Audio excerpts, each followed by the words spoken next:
Salam sejahtera buat kita semuanya. Izinkan kami di sini kelompok 4 mempresentasikan hasil proyek kami dari modul 5 dengan judul Top Level Design dan Test Bench.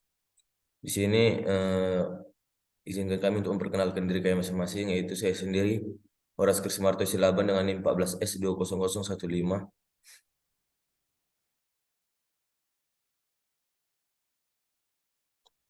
Saya Talenta Nebawa dengan NIM 14S20025. Dan saya Joshua Hans Nobel Sritonga dengan NIM 14S2006. Kita lanjutkan. Next. Nah, saya akan melanjutkan. Dapat kita lihat untuk tujuan. Yang pertama, kita memahami arsitektur mikroprosesor MIPS 32 beserta dengan datapad eksekusinya. Yang kedua, kita dapat memahami instruksi set dari MIPS 32 dan dapat membuat program sederhana dalam bahasa assembly yang dapat dieksekusi pada MIPS 32. Nah, yang ketiga, kita dapat melakukan simulasi eksekusi program MIPS 32 pada program simulasi SNPIM dan memahami cara setiap instruksi yang dieksekusi. Nah, yang keempat, kita dapat menggabungkan komponen desain yang telah dibuat dari praktikan sebelumnya dalam kode PHDL untuk membuat top level design dari mikroprosesor single cycle MIPS 32 yang synthesizable dan dapat disimulasikan dengan Altera Quartus. Yang terakhir, kita dapat membuat test bench untuk menguji desain mikroprosesor single kita dalam kode VHDL dan dapat disimulasikan di software Altera Quartus.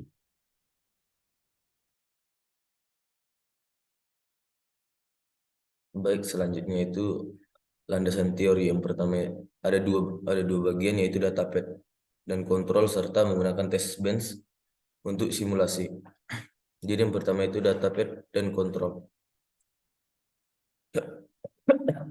Jadi dalam desain mikroprosesor single cycle MIPS 32, sebuah rangkaian digital dapat dikelompokkan menjadi dua macam, yaitu datapad atau jalur data dan kontrol. Jadi datapad di sini yaitu komponen dari mikroprosesor yang melakukan operasi aritmetik serta melakukan penyimpanan data.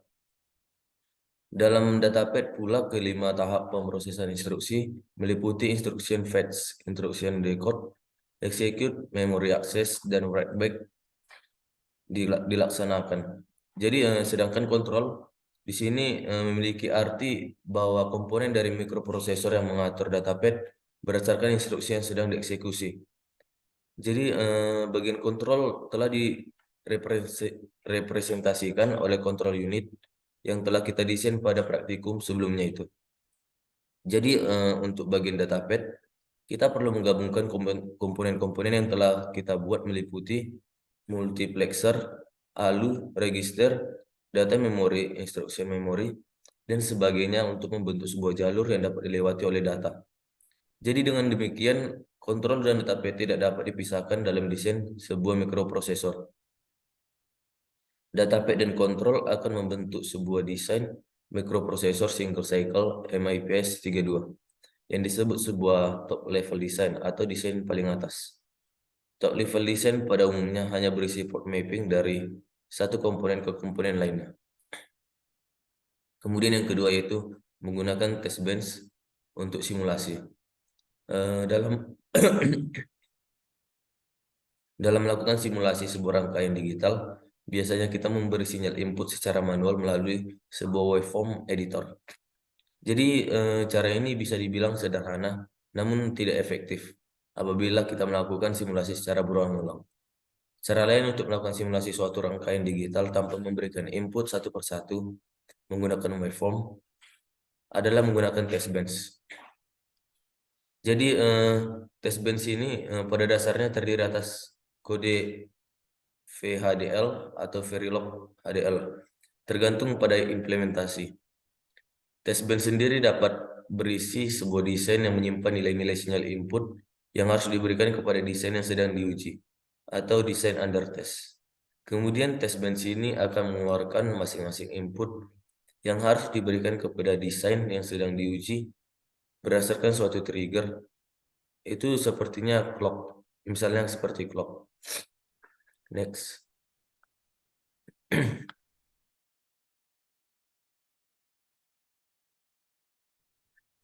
Hasil dan analisis.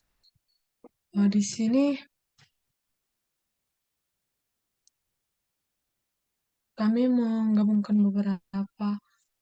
beberapa codingan yang telah dibuat dalam praktikum modul 3 dan modul 4 yang mengimplementasikan top level desain MIPS yang akan dilakukan penggabungan sebuah program register yang telah dikerjakan pada praktikum ini. Setelah digabungkan, akan dibuat program yang berfungsi sebagai program utama untuk menjalankan seluruh program register yang ada. Untuk membuat nanti nama codingannya adalah top level design.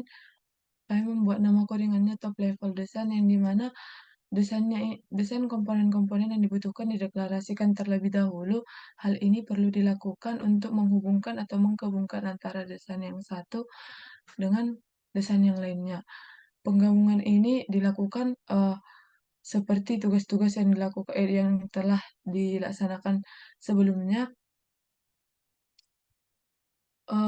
Menghubungkan komponen dengan port mapping, perlu diperhatikan lebar bit data dari masing-masing jalur data antara komponen satu dengan yang lainnya. Lebar bit data ini juga bisa disesuaikan dengan desain yang telah diberikan. Berikut adalah codingan yang telah kami satukan dari codingan-codingan sebelumnya. Di sini ada untuk mendeklarasikan sinyal-sinyal yang telah dibuat. Kemudian ini merupakan instruction fetch-nya. Dan sinyal yang akan ditampilkan pada waveform-nya. Setelah disimulasikan, hasilnya akan seperti pada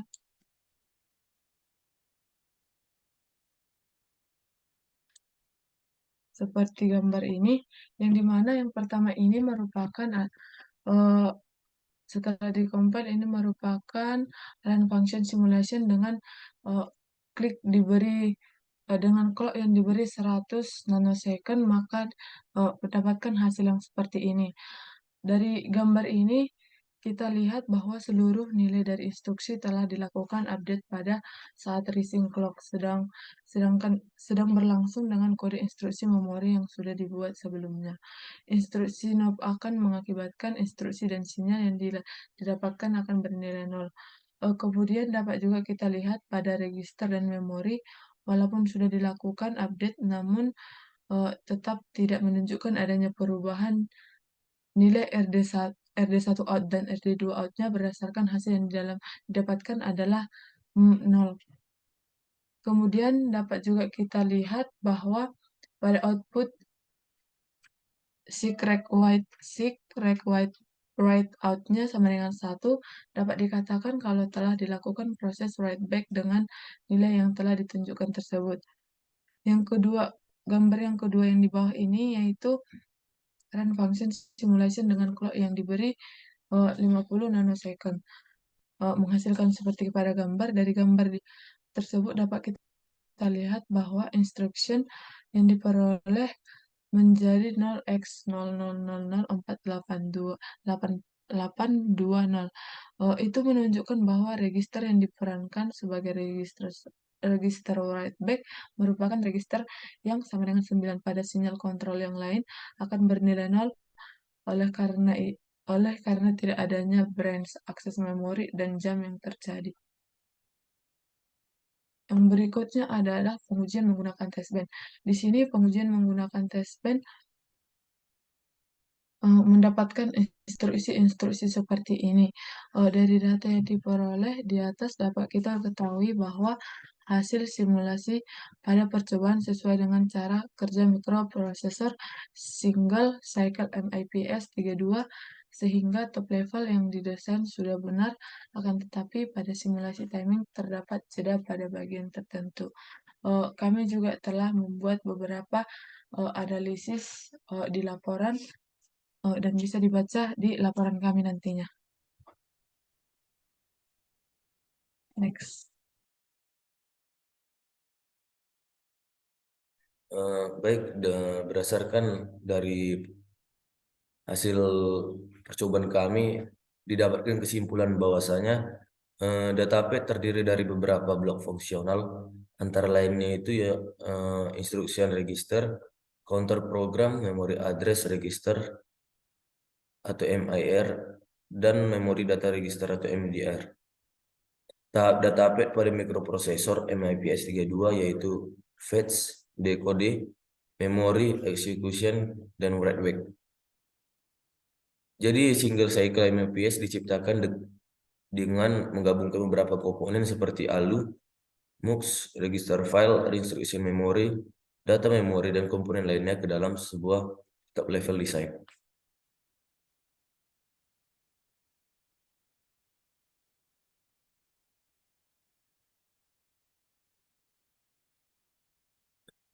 Jadi test bench ini adalah test bench yang terdiri dari kode VHDL atau Verilog HDL tergantung pada implementasi. Jadi test bench sendiri dapat berisi sebuah desain yang menyimpan nilai-nilai sinyal input yang harus diberikan kepada desain yang sedang diuji. Kemudian test bench ini akan mengeluarkan masing-masing input yang harus diberikan kepada sebuah desain yang sedang diuji berdasarkan suatu trigger. Misalnya itu clock.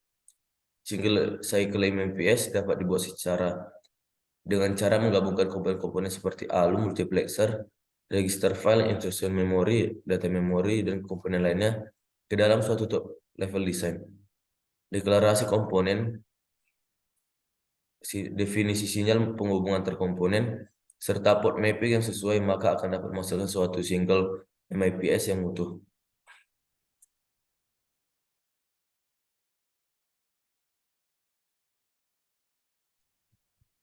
Selanjutnya, pengujian dari single cycle MIPS 32 dapat dilakukan dengan memberikan instruksi-instruksi dalam bahasa MIPS yang dapat dieksekusi oleh mikroprosesor. Instruksi-instruksi tersebut diubah ke dalam format instruksi MIPS 32 bit atau opcode, func, RT, RS, dan RD. Yang kemudian diubah menjadi suatu bilangan hexadesimal 8 bit yang disimpan pada instruksi memori sebelum akhirnya dieksekusi. Simulasi timing dan fungsional seharusnya memiliki hasil yang sama. Hanya saja, pada simulasi timing terdapat delay dan glitch sehingga hasil keluarannya bergeser dan terlihat seperti ada gangguan. Mengingat simulasi timing merupakan simulasi yang merepresentasikan sistem pada keadaan nyatanya atau real time. Demikianlah hasil presentasi dari kelompok kami. Jika ada tutur kata atau penjelasan yang kurang jelas, mohon dimaklumi sebelumnya. Sekian dan terima kasih.